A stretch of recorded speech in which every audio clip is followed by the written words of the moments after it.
So we see here the actor Anthony Anderson, who is one of the stars in Blackish, a series.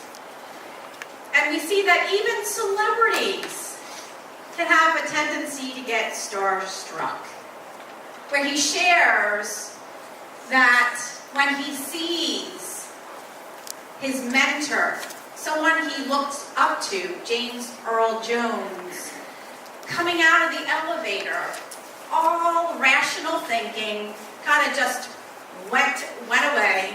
He wasn't even cognizant, right? His emotions took over. He wasn't even cognizant of what he was doing. And he was more worried about how he was looking and didn't even realize that he had that newspaper turned upside down. And so there are other symptoms of being starstruck. You get weak in the knees. We see fans fawning, yelling, screaming hysterically, throwing items at people. They're famous, not to mention some of the most craziest things. Not to mention, following them, losing all sense of control. So just wonder, are any of you starstruck? Honestly. Anybody go crazy over a particular celebrity, actor, musician? I see a little bit. I think deep inside, some of us, I'm maybe being what maybe some people would call a spiritual geek. And what I find most exciting are spiritual teachers of the day. And I remember one time when, it was just a couple years ago, and I was at a Greg Braden retreat. And he is a little handsome, if I do say so myself. And he's wise and compassionate. And, years ago when I went to see him, he was a little bit more heady and intellect. But in that 4-day retreat that he experienced with him, I was really overcome by the feeling of reverence, of compassion that he had for each and every person. And I'm not usually the get your book autographed kind of person, but I felt called to stand in the line. Anybody get a book signed or an autograph from someone? And when I got up there to sign his book, it was like everything went out of my head for a moment. And then as I gathered myself, I just thanked him and shared my compassion. And someone snapped a picture, and I didn't even realize, because I guess I had gone numb for a moment. And I looked at the picture, and in that place of numbness, I didn't even see the space of compassion that he was holding for me. Like, it was so obvious in his face, his expression, his smile. And there was a moment of being, and I know it probably registered somewhere. But at least I have the photo now I go back to. So, not only, just as I talked about Greg Braden, but throughout the ages, spiritual teachers and masters have been put on pedestals. And we have been in awe of them. If you go to Italy, you can see the masses gather to get a glimpse at Pope Francis. And it's not just this Pope, it's popes of the other, that have come before him. And there's something that seems to be unique about Pope Francis in his ability to be the common person, seeing himself as no better. And a lot of the spiritual masters have taught that as well, but he really exemplifies that. And not needing to have a special car, walking in the streets, being with people, getting people to come up off the floor, not to bow, but to be present, to bow at their feet. And we are doing the series on the Book of Joy, and we see the authors, the Dalai Lama and Desmond Tutu, that they share that they too seem to have where they attract the masses, where people can become hysterical in their presence. And in the book of Joy, they share something about their experience. Desmond Tutu shares, when I give a talk, I can't be worried about the size of the crowd.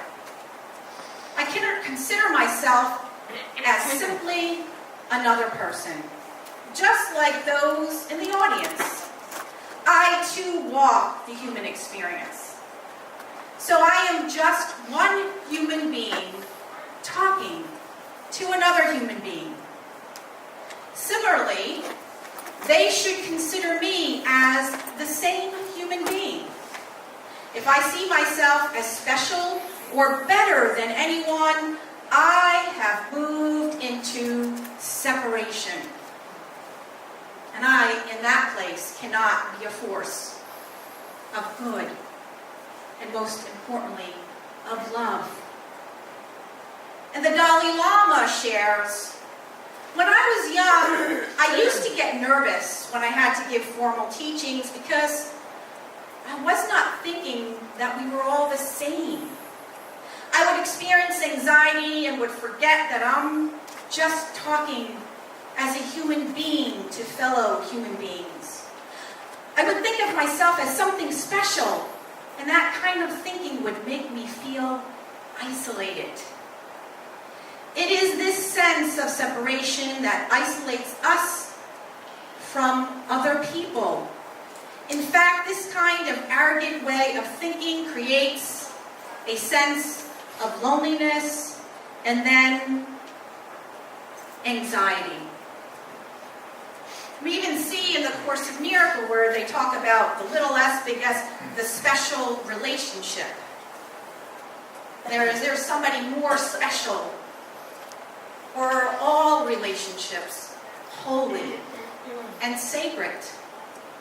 And we can see by what I shared that neither of those men and most spiritual masters, I didn't say leaders or teachers, but masters meaning they are coming from a space where they are deeply connected to the truth of their divinity, to their humility. And both of them have no interest in being special or having superiority, because they feel that in that space of separation, they create their obstacle of joy. They create the obstacle of being connected to oneness. And when we are connected to our oneness and to our divinity, and when we are in the energy of sharing our spiritual gifts, that is when we know joy. We realize it in that moment. And so, just like other masters who have walked this earth, the master teacher reminds us of humility. In John 13, verses 5 through 8, Jesus says, then, it is reported, then he poured water into a basin and began to wash the disciples' feet and to wipe them with a towel that he had tied around him. He came to Simon Peter, who said to him, Lord, are you going to wash my feet? Jesus answered, you do not know what I am doing, but later you will understand. Peter said to him, you will never wash my feet. And Jesus answered, unless I wash yours, you have no share with me. And when I am gone, do as I do. So what he means here is that part where he says, you will have no share with me. We cannot be one. And one of the things that the master teacher Jesus did was that he exemplified, he modeled his teachings. He wasn't just interested in spewing the spiritual the teachings. He embodied it. And so you need to have a little background as to what was happening at that Last Supper. Before he knelt down to wash the disciples' feet, the disciples were arguing. And what they were arguing is, who was going to have the first place at the table? You see, in the day, having that first place at the table meant some kind of nobility or specialness. And so Jesus was a little bit frustrated, but being centered in his being, that whole washing of the feet, he was teaching, hey, do not worship me. We are the same. And if you cannot rise above having to be special or different, then you are missing my teachings. And so that's what it was all about. And so we talk about this morning about the second pillar of joy in the book of joy, which is humility. So the Dalai Lama shares a funny story before I get into a little bit more about humility. The Dalai Lama shares, both of them, they actually share rather cute stories throughout the book. And one of them he shares is that he was at an interfaith gathering where there were leaders all over in this circle, and he didn't mention by name, and I don't think it was an accident, but there was an Indian spiritual leader that was sitting next to him. And they're all waiting for the event to occur, and that particular leader that was next to him was concerned about how high his chair was off the ground, and that his chair, because of his rank, should be higher. And so the Dalai Lama takes a little staffing stick and he says, "What's the matter with the legs you have there? Aren't they high enough?" And then he said that he's mischievous, which means he likes to be playful in how he teaches. Jesus goes to the ground, but the Dalai Lama seems to have this mischievous way about trying to teach things. So he said, I have to admit, in my humanness, I was saying,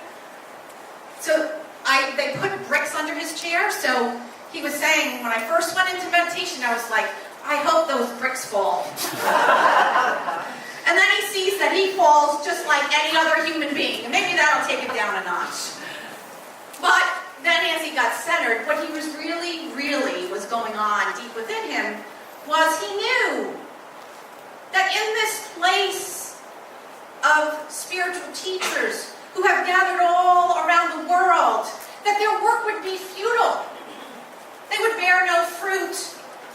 If people were worried about how they were sitting, crossing their legs, whose chair was high, whose chair was low, then it would be a waste of time. That they needed to gather there in love, in sameness, in connection, in the spirit of oneness so that they can move forward.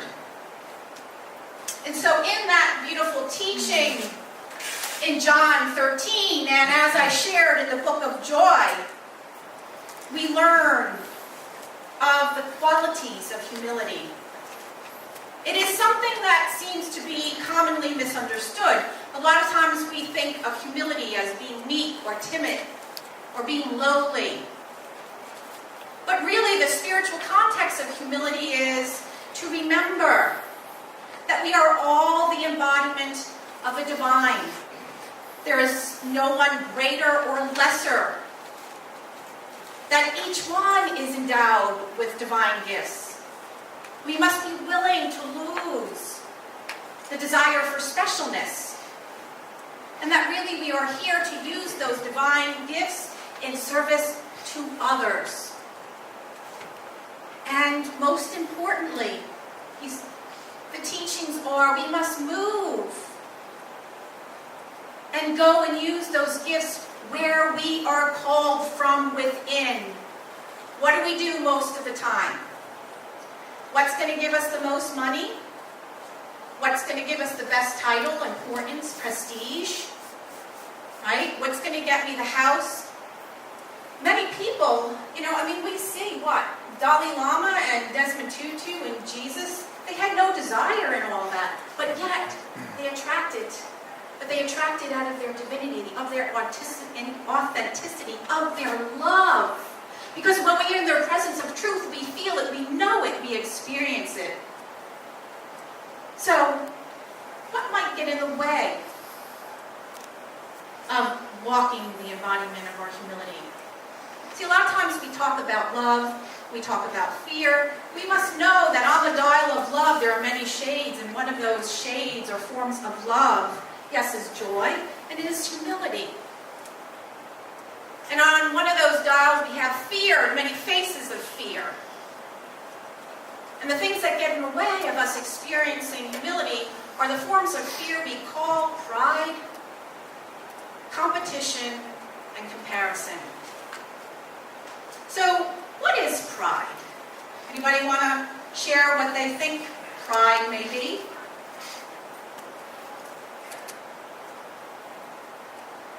No, we're all being humble this morning. Wanting the seats to be higher. There we go. That's perfect. So here's what we know. Where we let our arrogance. It's a form of insecurity. And we know that pride is active within us. That we are in the consciousness of the fear of pride when you're upset if somebody doesn't address you by the proper title. Doctor, lawyer, teacher, minister, reverend. Or a person doesn't look at us a certain way or give us enough affection or attention when they greet us. And if we're in a restaurant, if we're not waited on fast enough, or if we think the wait staff or any other worker, the gardener, the lawn person, etc., is less than us, or that they're at our beck and call. And that can be insidious, very insidious. When I used to teach in the Holmdel school system, we had to take turns rotating in the cafeteria. Let me tell you, that was one of my favorite things. A bunch of hyper kids eating possibly lots of sugar. And I remember walking over and just saying, hey, please, can you please move that to the trash? Oh, the janitors will get it. That's what they're here for. I'm like, well, you know what? They have a lot to do, and, could you please walk that over? And 3 times calmly saying, can you please walk that over? And I go, all right. Right? And so we could all wait when our meal's not on time and things like that where we get frustrated. And we can see that pride also is alive when we can't admit our part in a problem. We can't say, I am sorry. And so underneath pride really is the fear of humiliation. Humiliation is one of the most toxic fears Carolyn Mace shares with us. And you know that humiliation is active when you hear the voice, what will they think of me? What will they think of me if they knew that somebody in my family was an alcoholic or a drug addict, or knew that I was? What would people think of me if they know that I got demoted at my job? What would people think if they knew I was bankrupt? Or I had an abortion when I was young. We live with this embarrassment and shame and that feeling of less than, and it comes out sideways in all that we do. Or what would people think if I cancel my wedding?